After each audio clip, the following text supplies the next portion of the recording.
প্রধানমন্ত্রী অনেক হবে, অনেক আসবে, প্রেসিডেন্ট অনেক হবে, অনেক আসবে, তো সেই হিসাবে তোমাদের আমি ভালোবাসি, তোমরা জানো। তোমরা সৎ পথে থেকো, মাতৃভূমিকে ভালোবাসো। মনে রেখো, তোমাদের মধ্যে যেন পাকিস্তানের মেন্টালিটি না আসে। তোমরা পাকিস্তানের সৈনিক নও, তোমরা বাংলাদেশের সৈনিক। তোমরা হবো আমার পিপুলস আর্মি। তোমরা পেশাদার বাহিনী নয়, তোমরা শুধু সামরিক বাহিনী নও। তোমাদের দরকার হলে নিজের উৎপাদন করে খেয়ে তোমাদের দেশকে বাঁচতে হবে। এটা হবে আমার জনগণের বাহিনী, এটা হবে পিপুলস আর্মি, এটা পাকিস্তানের পেশাদারি আর্মি হবে না।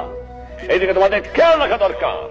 আর যেখানে অন্যায় অবিচার দেখবা, চরম আঘাত করবা, ন্যায়ের পক্ষে দাঁড়াবা, গুরুজনকে মেনো, সৎ পথে থেকো, শৃঙ্খলা রেখো, তাহলে জীবনে মানুষ হতে পারবা। একথা তোমাদের ভুললে চলবে না।